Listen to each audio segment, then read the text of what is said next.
Hi friends, welcome to GS Pro. இன்னைக்கு time and distance சீரிஸ்ல class number 8 பார்க்க போறோம்.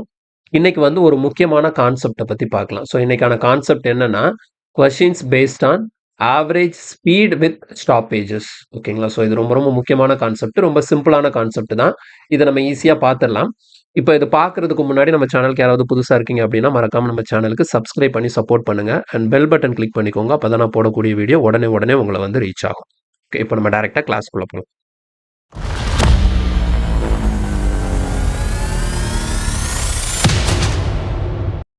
ஓகே, இன்னைக்கான கொஸ்டின் பாருங்க. The speed of a bus without stoppages is 40 km per hour and with stoppages is 32 km per hour. How many minutes per hour does the bus stop அப்படின்னு சொல்லி question கேட்டிருக்காங்க. So SSC MTS 2021ல கேட்ட ஒரு question. இந்த type of question கேட்டாங்கன்னா ஒரே பேட்டர்ன்ல தான் இருக்கும். நமக்கு இந்த நம்பர் மட்டும்தான் மாறி மாறி வந்துட்டே இருக்கும். கிளியரா? இப்போ இந்த கொஸ்டினை வந்து இது ரெண்டு வழி இருக்கு. ஒன்று வந்து நம்ம நார்மலா கான்செப்ட் புரிஞ்சு நம்ம கான்செப்ட் வச்சு இந்த கொஸ்டினை சால்வ் பண்ணலாம். இன்னொரு மெத்தட் வந்து ஷார்ட் ட்ரிக் இருக்கு. ஷார்ட் ட்ரிக் யூஸ் பண்ணீங்கன்னா டக்குன்னு பார்த்த உடனே நம்ம ஆன்சர் போட்டு போயிடலாம். ஓகேங்களா? ஸோ ஷார்ட் ட்ரிக் படிக்கிறது பெரிய விஷயமே கிடையாது.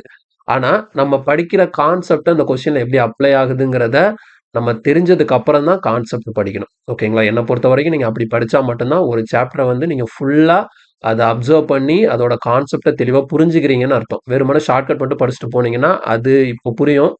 திரும்ப திரும்ப அது என்னன்னா படிச்சுக்கிட்டே இருக்கிற மாதிரி இருக்கும். நீங்க கான்செப்ட் வைஸ் புரிஞ்சுக்கிட்டீங்க அப்படின்னா அந்த ஷார்ட்கட் ஏன் அப்படி வருது, அது எதனால அந்த ஷார்ட்கட்டை நம்ம அப்ளை பண்றோம் அப்படிங்கிறத உங்களால ஈஸியா அண்டர்ஸ்டாண்ட் பண்ணிக்க முடியும். அந்த மாதிரி நீங்க படிக்கும்போது தான் ஒரு சாப்டரை வந்து நீங்க வந்து கம்ப்ளீட்டா படிச்சிருக்கீங்கன்னு அர்த்தம். புரியுதா? ஸோ எப்பவுமே ஒரு ஷார்ட் ட்ரிக் படிக்கிறதுக்கு முன்னாடி எதுக்கு அந்த ஷார்ட் ட்ரிக் போடுறோங்கிறத தெரிஞ்சுக்கிறதுக்கு ட்ரை பண்ணுங்க. பிளைண்டா ஷார்ட் ட்ரிக் மட்டும் படிக்கக்கூடாது. அது என்னைக்குமே யூஸ்ஃபுல்லா இருக்காது. ஓகேவா? சரி, ஓகே. இப்போ இந்த கொஸ்டினை வந்து நம்ம அண்டர்ஸ்டாண்ட் பண்ணுவோம். என்ன கொடுத்துருக்காங்கன்னு பாருங்க. The speed of a bus without stoppage is 40 kilometre per hour. அப்படின்னா என்ன அர்த்தம்னா ஒரு பஸ் நிக்காம போய்கிட்டே இருக்கு. அப்போ அந்த பஸ்ஸோட ஸ்பீட் எவ்வளவு இருக்குன்னா 40 கிலோமீட்டர் பெர் ஹவர். அப்ப இந்த இடத்துல எனக்கு என்ன தெரிஞ்சு போச்சுன்னா, ஒரு பஸ் இருக்கு. அந்த பஸ் என்ன ஸ்பீட்ல தான் டிராவல் பண்ணுது? 40 கிலோமீட்டர் பெர் ஹவர் ஸ்பீட்ல தான் டிராவல் பண்ணிக்கிட்டு இருக்கு. ஓகேங்களா? இப்போ ரெண்டாவது பாருங்க. And with stoppages is 32 kilometre per hour. அப்ப இந்த இடத்துல ஒருவேளை அந்த பஸ் நின்னு போச்சுதுன்னா அந்த பஸ்ஸோட ஸ்பீட் எப்படி இருக்குமா? 32 கிலோமீட்டர் பெர் ஹவர் இருக்குமா? அப்ப எப்படி? நீங்க வந்து ஒரே பஸ் தான். அந்த பஸ் நிக்காம போச்சுதுன்னா 40 கிலோமீட்டர் பெர் ஹவர் ஸ்பீட்ல போகுது. நின்னு போச்சுதுன்னா 32 கிலோமீட்டர் பெர் ஹவர் ஸ்பீட்ல போகுதுன்னு அர்த்தம் கிடையாது. இந்த கொஸ்டினுக்கு அர்த்தமே வேற. எப்படி நம்ம புரிஞ்சுக்கணும்னா, அந்த பஸ் நிக்காம போகும்போது 40 கிலோமீட்டர் பெர் ஹவர்ன்னு சொன்னாங்கல்ல, அப்ப இதுதான் அந்த பஸ்ஸோட ஆக்சுவல் ஸ்பீடு. அந்த பஸ்ஸ நிக்காம ஓட்டிக்கிட்டே போறாங்கன்னு வச்சுக்கோங்களேன், அது ஆவரேஜா 40 கிலோமீட்டர் பெர் ஹவர் ஸ்பீட்ல போய்க்கிட்டே இருக்கு. ஆனா, இந்த 2வது குடுத்த கண்டிஷன வந்து கொஞ்சம் மாடிஃபை பண்ணி புரிஞ்சுக்க ட்ரை பண்ணுங்க. என்னன்னா, அதே பஸ் தான் வித் ஸ்டாப்பேஜஸ் நின்னு போறதுனால அதோட ஸ்பீடு 32 கிலோமீட்டர் பெர் ஹவர் இருக்குன்னா, அந்த பஸ்ஸ 32 கிலோமீட்டர் பெர் ஹவர் ஸ்பீடுல ஓட்டல. அந்த பஸ்ஸ 40 கிலோமீட்டர் பெர் ஹவர் ஸ்பீட்ல தான் ஓட்டுறாங்க.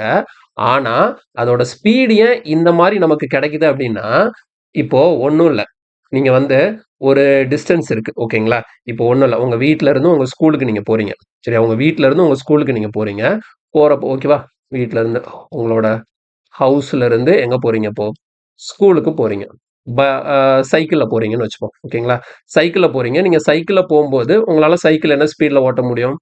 ஒரு 20 கிலோமீட்டர் பெர் ஹவர். ஒரு கான்ஸ்டன்ட் ஸ்பீட்ல ஒரு 20 கிலோமீட்டர் பெர் ஹவர் ஸ்பீட்ல நீங்க வீட்ல இருந்து ஸ்கூலுக்கு போறீங்க. நடுவுல எங்கேயுமே நிக்கல. ஓகேவா? அப்ப நீங்க வந்து சைக்கிள வீட்ல இருந்து ஸ்கூல் வரைக்குமே 20 கிலோமீட்டர் பெர் ஹவர் ஸ்பீட்ல ஓட்டிட்டே வந்துட்டீங்க. சரியா? இப்போ 2வது கண்டிஷன் என்ன அப்டின்னா, அதே சைக்கிள் தான். அதே 20 கிலோமீட்டர் பெர் ஹவர் ஸ்பீட்ல தான் நீங்க ஓட்டப் போறீங்க. ஆனா என்னன்னா, இந்த 2வது கண்டிஷன்ல நீங்க இடையில 2, 3 சிக்னல்ல நின்னு வந்துட்டீங்க. சரிங்களா?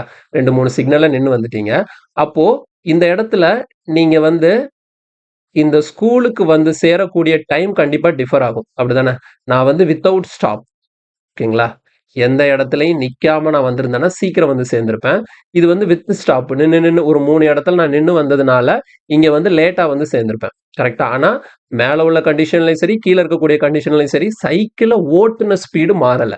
இங்கேயும் 20 கிலோமீட்டர் பெர் ஹவர் ஸ்பீட்ல தான் ஓட்டியிருக்கேன். இங்கேயும் 20 கிலோமீட்டர் பெர் ஹவர் ஸ்பீட்ல தான் ஓட்டியிருக்கேன். அப்ப நான் ஆவரேஜ் ஸ்பீடா கால்குலேட் பண்ணும்போது, மேல நான் நிக்காம வந்ததுனால, எனக்கு சைக்கிள நான் 20 கிலோமீட்டர் பெர் ஹவர் ஸ்பீட்ல ஓட்டுனேன்னா, அப்போ இந்த வீட்ல இருந்து ஸ்கூல் வரைக்கும் இருக்கக்கூடிய டிஸ்டன்ஸ்க்கு எனக்கான average speed 20 kilometre per hour தான் இருக்கும்.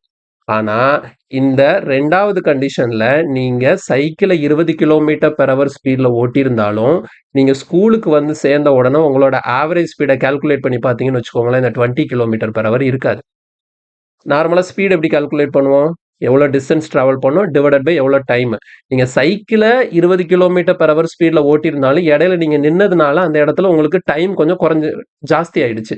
அப்ப டைம் ஜாஸ்தியானதுனால நீங்க ஃபைனலா ஸ்கூலுக்கு வந்ததுக்கப்புறம் நீங்க மொத்தமா வீட்ல இருந்து ஸ்கூலுக்கு எவ்வளோ தூரம் இருக்கு, எத்தனை மணிக்கு கிளம்புனேன், இப்ப எப்போ வந்து சேர்ந்தேன்னு சொல்லிட்டு அந்த டைமால டிவைட் பண்ணும்போது, உங்களுக்கு கிடைக்கக்கூடிய அந்த ஆவரேஜ் ஸ்பீட் அப்படிங்கிறது எப்படித்தான் இருக்கும்? இந்த 20 கிலோமீட்டர் பெர் ஹவர விட கம்மியா தான் இருக்கும். அதுதான் இங்க நடந்திருக்கு. ஓகேவா?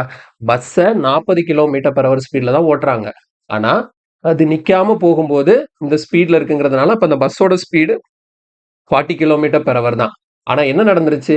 இடையில நின்னு நின்னு எடுத்ததுனால, அவங்களால அந்த டோட்டல் டிஸ்டன்ஸ கவர் பண்றதுக்கு 40 கிலோமீட்டர் பெர் ஹவர் ஸ்பீட்ல வந்தாலுமே, அவங்களோட ஸ்பீட நீங்க ஆவரேஜ் ஸ்பீடா கால்குலேட் பண்ணி பார்க்கும்போது, எவ்வளோ ஸ்பீடுன்னு தான் காட்டுது அது?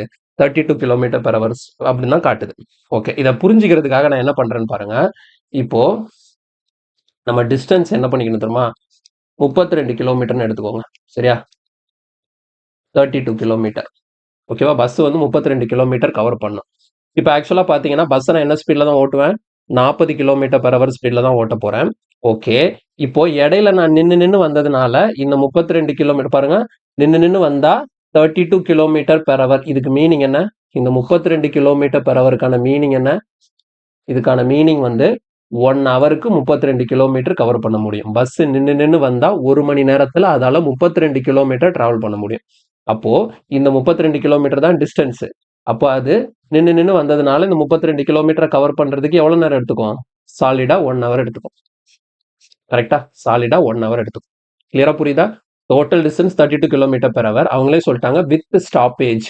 நின்னு நின்னு வரும்போது பஸ்ஸோட ஸ்பீடு 32 கிலோமீட்டர் பெர் ஹவர் இருக்கும் அப்படின்னு சொல்லியிருக்காங்க. இப்போ பஸ்ஸோட ஆவரேஜ் ஸ்பீடு 32 கிலோமீட்டர் பெர் ஹவர்னா மீனிங் என்ன? 1 மணி நேரத்துக்கு நின்னு நின்னு வரும்போது அந்த பஸ் 32 கிலோமீட்டர் டிராவல் பண்ணியிருக்கும். அப்போ 1 மணி நேரம் ஆயிருச்சு. நின்னு நின்னு வந்ததுனால அந்த பஸ் மொத்தம் 32 கிலோமீட்டர் கவர் பண்ணியிருக்கு. இப்போ நான் என்ன பண்ண போறேன்? ஒருவேளை இதே 32 கிலோமீட்டர அந்த பஸ் நிக்காம வந்திருந்ததுன்னு வச்சுக்கோங்களேன். அந்த பஸ் நிக்கவே இல்ல. அப்போ என்ன ஸ்பீட்ல வந்திருக்கும் பஸ்? 40 கிலோமீட்டர் பெர் ஹவர் ஸ்பீட்ல வந்திருக்கும். இப்போ எவ்வளவு தூரத்த கவர் பண்ணணும்? இந்த 32 கிலோமீட்டர கவர் பண்ணணும். பாருங்க, வித்தவுட் ஸ்டாப்பேஜ் வந்து இதே 32 கிலோமீட்டர கவர் பண்ணும்போது, இந்த இடத்துல எழுத போறது வந்து வித்தவுட் ஸ்டாப்.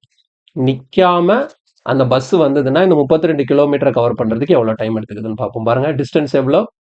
32 கிலோமீட்டர். என்ன ஸ்பீட்ல வருது? 40 கிலோமீட்டர் பெர் ஹவர் ஸ்பீடு. இப்போ இது ரெண்டையும் நம்ம கேன்சல் பண்ணும்போது நமக்கு டைம் எதுல கிடைக்கும்? ஹவர்ஸ்ல கிடைக்கும். எவ்வளோ ஹவர் கிடைக்குது பாருங்க. நீங்க வந்து 8 டேபிள்ல கேன்சல் பண்ணீங்கன்னா 4/5 ஹவர்ஸ். ஸோ 4/5 ஹவர்ஸ்னா அதை நம்ம மினிட்ஸ்க்கு மாத்திக்கலாம். இப்போ 4/5 இன்டூ 16 போடும்போது அது ஆட்டோமேட்டிக்கா மினிட்ஸ்க்கு மாறிடும். பாருங்க அப்போ எவ்வளோ வருது? 4 இன்டூ 12 நமக்கு எவ்வளோ? 48 மினிட்ஸ் ஆகுது. அப்போ இதுல என்ன விஷயம் கிளியரா தெரியுதுன்னா, 32 கிலோமீட்டர் தான். அந்த 32 கிலோமீட்டர நான் நின்னு நின்னு வரும்போது எனக்கு 1 மணி நேரம் ஆச்சு. ஏன்னா அவங்க தான் சொல்லியிருக்காங்க வித் ஸ்டாப்பேஜ்ல 32 kilometre per hour average speed இருக்கும்னு சொல்லிட்டு. அப்போ 32 கிலோமீட்டர கவர் பண்றதுக்கு 1 மணி நேரம் ஆகுது. நான் நின்னு நின்னு வந்தா. அப்ப அதே 32 கிலோமீட்டர் கவர் பண்றதுக்கு நான் நிக்காம வந்தா எனக்கு எவ்வளவு நேரம் ஆகும்னு சொல்லி பார்க்கும்போது, பஸ்ஸோட ஸ்பீடு நிக்காம வரும்போது என்ன ஸ்பீட்ல வருது அது? 40 கிலோமீட்டர் பெர் ஹவர் ஸ்பீட்ல வருதா? அப்ப நிக்காம வரும்போது எவ்வளவு டைம்னு கண்டுபிடிக்கிறதுக்கு அதே 32 கிலோமீட்டர் டிவைடட் பை ஸ்பீடு 40 போடும்போது எவ்வளவு நேரத்துல வந்து சேர்ந்துருது? 48 நிமிஷத்துல வந்து சேர்ந்துருது. இப்ப கிளியரா புரியுதா? 32 கிலோமீட்டர நிக்காம வந்தா 48 நிமிஷம். நின்னு நின்னு வந்ததுனால 1 மணி நேரம். அப்போ சேம் ஸ்பீட்ல தான் பஸ் வந்திருக்கு. இந்த இடத்துல ஏன் 1 மணி நேரம் ஆச்சு? 48 நிமிஷத்துல வர வேண்டியது ஏன் 1 மணி நேரம் ஆச்சு? எதுக்காக எக்ஸ்ட்ரா அந்த ஒரு 12 நிமிஷம் ஆச்சு? பஸ் நின்னதுனால அந்த 12 நிமிஷம் எக்ஸ்ட்ரா ஆச்சு. அப்ப என்ன அர்த்தம்? அந்த எக்ஸ்ட்ரா ஆன அந்த 12 நிமிஷமும் தான் பஸ் நின்றுருக்கு. அந்த 12 மினிட்ஸ் வந்து பஸ் டிராவல் பண்ணல. அப்ப அந்த 1 மணி நேரம் டிராவல்ல பஸ் ஸ்டாப் ஆன டைம்னு பாத்தீங்கன்னா உங்களுக்கு எக்ஸாக்டா 12 மினிட்ஸ். ஸோ இந்த கொஸ்டினுக்கான ஆன்சரும் ஆப்ஷன் சி 12 மினிட்ஸ். இதுதான் கான்செப்ட். கிளியரா புரிஞ்சுதா? ஸோ கான்செப்டை அண்டர்ஸ்டாண்ட் பண்ணிக்க ட்ரை பண்ணிக்கோங்க. புரியலைன்னா 2 முறை 3 முறை பாருங்க. ஓகேவா? 2 முறை 3 முறை திரும்ப ரீவைண்ட் பண்ணி கேளுங்க. சிம்பிளான கான்செப்ட் தான். ஒரு கான்ஸ்டன்ட் டிஸ்டன்ஸை நின்று நின்று வந்தா 1 ஹவர் ஆகுது. அப்போ அதே டிஸ்டன்ஸை நான் நிக்காம வந்தா எவ்வளவு நேரம் ஆகுதுன்னு பார்க்கும்போது அதை விட ஒரு 12 நிமிஷம் சீக்கிரமாவே நான் வந்துடுறேன். அப்போ இங்க எனக்கு 12 நிமிஷம் லேட் ஆனதுக்கு காரணம் என்ன? அந்த பஸ் நின்னதுதான். அப்போ எவ்வளவு நேரம் நின்றுருக்கோம்? 12 நிமிஷம் நின்னதுனால தான் அந்த 12 நிமிஷம் லேட் ஆயிருக்கு. ஓகேவா? அப்ப அந்த டைம் டிஃபரன்ஸ் எவ்வளவு டைம் டிஃபரன்ஸ் வருதோ அதுதான் அந்த பஸ் ஸ்டாப்பிங்கா இருந்த டைம். கிளியரா புரிஞ்சுதா? ஸோ இது வந்து நமக்கு கான்செப்ட் யூஸ் பண்ணி இந்த கொஸ்டினை சால்வ் பண்றதுக்கான ஒரு ப்ரொசீஜர். இப்போ நம்ம என்ன பண்ண போறோம்னா இந்த கான்செப்ட் எல்லாம் எல்லாமே ஷார்ட் ட்ரிக்ல இந்த கொஸ்டின் நம்ம எப்படி ஆன்சர் பண்றதுன்னு பார்க்கலாம். சரியா? ஷார்ட் ட்ரிக் ரொம்ப ரொம்ப ஈஸியா தான் இருக்கும் பாருங்க. ஸோ நீங்க ஷார்ட்கட்ல இந்த கொஸ்டின் ஆன்சர் பண்ண போறீங்கன்னா தெளிவா ஞாபகம் வச்சுக்கோங்க. எப்படி நம்ம எவ்வளவு நேரம் நின்னுச்சுன்னு சொல்லிட்டு அந்த டைம் கண்டுபிடிக்கணும்ல, அந்த டைமை நம்ம எப்படி கால்குலேட் பண்ண போறோம்னா, ஃபர்ஸ்ட் என்னென்ன சொல்றாங்கன்னு வச்சுக்கோங்க. நமக்கு 2 ஸ்பீடு குடுக்குறாங்க. ஒண்ணு வித்தவுட் ஸ்டாப்பேஜ் ஒரு ஸ்பீடு, இன்னொன்னு வித் ஸ்டாப்பேஜ் ஒரு ஸ்பீடு. இந்த 2 ஸ்பீடுக்கும் டிஃபரன்ஸ் என்னன்னு பாருங்க. இந்த 2க்கும் உள்ள டிஃபரன்ஸை நியூமரேட்டர்ல எழுதுங்க. கிளியரா? இந்த 2க்கும் உள்ள டிஃபரன்ஸ் எங்க எழுதணும்? நியூமரேட்டர்ல எழுதணும். ஓகே. இப்ப டினாமினேட்டர்ல என்ன எழுதணும் அப்படின்னா, இந்த 2 ஸ்பீடுல மேக்ஸிமம் ஸ்பீடு, அதிகபட்ச ஸ்பீடு இருக்கு இல்லையா? ஒன்னு பாருங்க 40 இருக்கு, இன்னொன்னு 32 இருக்கு. இது ரெண்டுல எது ஹையஸ்ட்? 40. ஸோ ஹையஸ்ட் வேல்யூவை டினாமினேட்டர்ல எழுதுங்க. ஓகேவா? இப்போ இந்த இடத்துல 8/40 நான் எழுதும்போது எனக்கு இங்க கிடைக்கக்கூடிய ஆன்சர் வந்து ஹவர்ஸ்ல தான் கிடைக்கும். இதை மினிட்ஸுக்கு மாத்துறதுக்காக இன்டூ 60. ஸோ இதான் பேட்டர்ன். அப்ப நியூமரேட்டர்ல 2 ஸ்பீடுக்கான டிஃபரன்ஸ், டினாமினேட்டர்ல அந்த 2 ஸ்பீடுல அதிகமான ஸ்பீடு, அந்த லார்ஜர் ஸ்பீடு எழுதுறேன். இன்டூ இந்த 60ங்கிறது ஓகே தான். 60ங்கிறது நம்ம எதுக்காக போடுறோம் அப்படின்னா, இப்படியே நீங்க கேன்சல் பண்ணீங்கன்னா உங்களுக்கு அது எதுல கிடைக்கும்னா ஹவர்ஸ்ல கிடைக்கும். அந்த மினிட்ஸ்க்கு மாத்துறதுக்காக இந்த 60 யூஸ் பண்ணியிருக்கேன். நமக்கு ஆப்ஷன் எல்லாம் மினிட்ஸ்ல தான் கேட்கறாங்க. பாருங்க ஹவு மெனி மினிட்ஸ்னு கேட்டதுனால இந்த இன்டூ 60 நான் யூஸ் பண்ணியிருக்கேன். ஒருவேளை எவ்வளவு ஹவர்ஸ் அது நிற்கும் அப்படின்னு சொல்லி கொஸ்டின் கேட்டாங்க. இந்த இடத்துல நீங்க இந்த 60 போட தேவையில்ல. ஆனா கேட்கக்கூடிய கொஸ்டின்ஸ் எல்லாமே நமக்கு மினிட்ஸை வச்சு தான் கேட்பாங்க. அந்த மினிட்ஸ் இருக்கிறதுனால இந்த 60 நம்ம இன்க்ளூட் பண்ணியிருக்கோம்.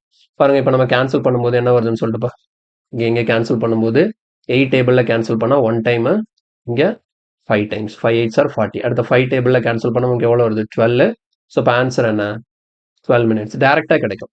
இங்க கிடைச்ச 12 மினிட்ஸ் தான் நமக்கு ஆன்சர். அப்ப அந்த பஸ் 12 நிமிஷம் நின்றுருக்குன்னு அர்த்தம். இதுதாங்க ஷார்ட் கட். இவ்வளவுதான் ஷார்ட் கட். ஆனா கான்செப்டை புரிஞ்சுக்க ட்ரை பண்ணுங்க. இந்த பேட்டர்ன்ல கொஸ்டின் வரும்போது இந்த கான்செப்டை தான் நம்ம அப்ளை பண்ணணும். இது வந்து இப்படி கொஸ்டின் கேட்டாங்கன்னா நமக்கு டைரக்டா தான் இருக்கும். இதுல வந்து ஷஃபிள் பண்ணி ரொம்ப அப்படியே சுத்தி வளைச்செல்லாம் கேட்கறதுக்கு ஒண்ணுமே கிடையாது. ஓகே, நெக்ஸ்ட் கொஸ்டின் பாருங்க. Excluding stoppages the speed of a bus is 152 km/h and including stoppages it is 114 km/h. For how many minutes does the bus stop per hour? இப்போ அதே தான் கேட்டிருக்கிறாங்க. சேம் தான். என்ன பண்ணணும்? என்ன பண்ண போறோம்? 2 ஸ்பீடுக்கும் டிஃபரன்ஸ் பார்க்க போறோம். பாருங்க 152 114. 152க்கும் 114க்கும் டிஃபரன்ஸ் நமக்கு என்ன கிடைக்கும்? 38 கிடைக்குமா? ஸோ அப்போ டிஃபரன்ஸை நம்ம நியூமரேட்டர்ல எழுத போறோம். டினாமினேட்டர்ல இது ரெண்டுலையும் மேக்ஸிமம் ஸ்பீடு எழுத போறோம். So maximum ஸ்பீடுங்கிறப்போ 114 152. 152 தான் பெருசு இன்டூ 60. இவ்வளவுதாங்க. இதை அப்படியே சிம்பிளிஃபை பண்ண வேண்டியதான். ஓகேவா? சரி, எப்படி சிம்பிளிஃபை பண்றதுன்னு பாருங்க. என்ன பண்ணலாம் நம்ம ஃபர்ஸ்ட்? இந்த இடத்துல இது ரெண்டையும் 4 டேபிள்ல கேன்சல் பண்ணலாம். ஸோ இது 15 times, 3 4s are 12 and 8 4s are 32. அடுத்து 38க்கு 38 கேன்சல் ஆயிடும். ஸோ ஃபைனலா ஆன்சர் என்னன்னு கிடைக்கும்? 15 மினிட்ஸ். நான் அதே தான் சொன்னேன். இங்க எனக்கு ஆப்ஷன் எல்லாமே ஹவு மெனி மினிட்ஸ் தான் கேட்டிருக்காங்க. அப்ப இந்த இடத்துல நான் 60 போடுறதுக்கான ரீசனே என்னது? எனக்கு கிடைக்கக்கூடிய ஹவர்ஸ் மினிட்ஸா மாத்துறதுக்காக தான். ஸோ கொஸ்டின்கான ஆன்சர் வந்து ஆப்ஷன் பி 15 மினிட்ஸ்.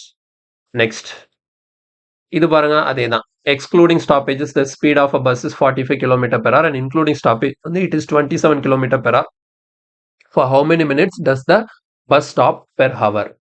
அப்ப என்ன பண்ணும்? 45 27. 45க்கும் 27க்கும் டிஃபரன்ஸ் எவ்வளவு வரும்? ஸோ நமக்கு டிஃபரன்ஸ் வந்து 18 இருக்கு. டினாமினேட்டர்ல 27 45. இதுல வந்து பெரிய நம்பர் எழுதிக்கணும். ஸோ பெரிய நம்பர் வந்து 45 இன்டூ 60. நமக்கு இதுலயே மினிட்ஸ்ல தான் கேட்டிருக்காங்க, அதனால இன்டூ 60 போட்டிருக்கேன். இப்போ இது ரெண்டே 15 டேபிள்ல கேன்சல் பண்ணும்போது இது 3 டைம்ஸ், இங்க 4 டைம்ஸ். அகைன் 3 டேபிள்ல கேன்சல் பண்ணும்போது இங்க 6 டைம்ஸ். ஸோ 6 4s are, கொஸ்டின்கான ஆன்சர் வந்து நமக்கு 24 மினிட்ஸ்ன்னு கிடைக்கும். ஸோ ஆப்ஷன் டி 24 மினிட்ஸ் தான் கரெக்டான ஆன்சர்.